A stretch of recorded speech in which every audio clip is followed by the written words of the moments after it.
Thank you very much. I'm one of those on-the-ground activists here in Ohio, and I've been working with people all over Ohio to protect our water, our air, our soil, particularly around the fracking issue. And fracking has been ramped up over the past 10 years, and there's a huge petrochemical hub in Belmont County where all these fracked gas pipelines are going to make plastic. And the PTT Global Cracker Plant is owned by a Thai company and a Korean company. And I'm here to hold my politicians accountable because during Governor Kasich's run, he ramped up the fracking, and his JobsOhio funded all of the infrastructure. And people that are on the ground know this. And I just think that I believe in redemption, Governor Kasich, but I do feel you owe the Ohioans a flip. Like if you're flipping to protecting the environment rather than protecting business and creating fracking and all the toxic frack waste. The question is, are you going to own up to your record as governor and polluting so much water, air, and soil? Yeah, I'm glad that's directed at me so I can answer.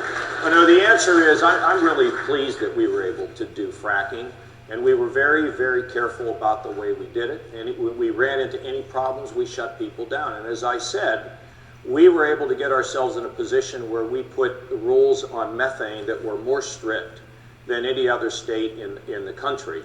And we're very proud of that. In terms of water, you know, we are the ones that led the fight to try to save Lake Erie from algae blooms by coming up with water management and soil management plans and programs. We didn't get it all through. We got some through. We saved Grand Lake St. Mary's.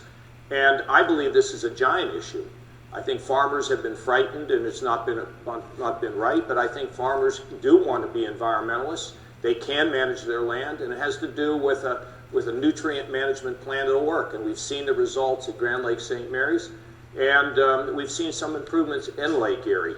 But I don't apologize for fracking. Do you still think fracking is good for the climate? Let me tell you this. Do you think the methane is good for the climate? Excuse me, ma'am. Hold on. No, I'm an activist. I'm doing what you asked us to do and hold you accountable. That's respectful. I am respectful. You did. No, she's Erika. You did. But let's answer the question because he answered. We need to be Erika, but ma'am, let me just say, first of all, thank you for standing up.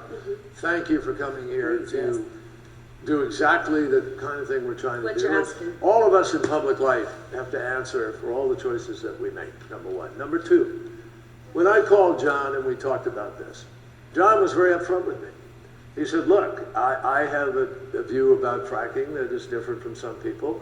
And I said, John, WWZero is not going to pick and choose on every single issue. There's no litmus test for your concern for the environment.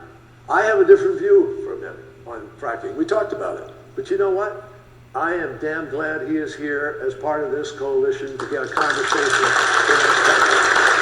And this Nevertheless, he needs to be held accountable. But here's the deal. If we don't vote for people who accept the challenge of climate change and they're all ready to come to the table in a reasonable way to work this through, we'll work this through. I'm fine with that. I'm fine with that, but I'm not fine with greenwashing. No, look, I understand that. I'm as impatient as you are to get over some of the hurdles here. And I think Arnold hit the nail on the head. Why are we not moving faster?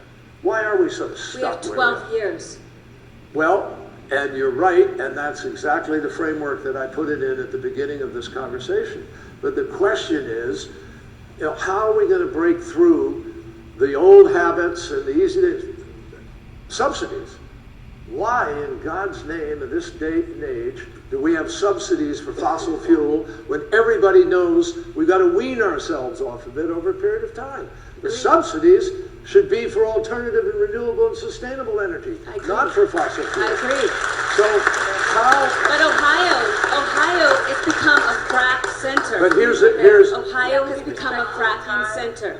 but here's my point, and I'll close on it. That's what I mean by Folks, design. we're not going So to please, have thank everybody in the same place on every issue with respect to the environment. But what's critical is the environment is issue number one. We're going to vote it. We're going to have people who want to hold it accountable. And guess what? We can get back to the United States Senate that I was originally part of, where we actually worked together across the aisle, where we balanced the budget of our nation during the 1990s, where we made decisions.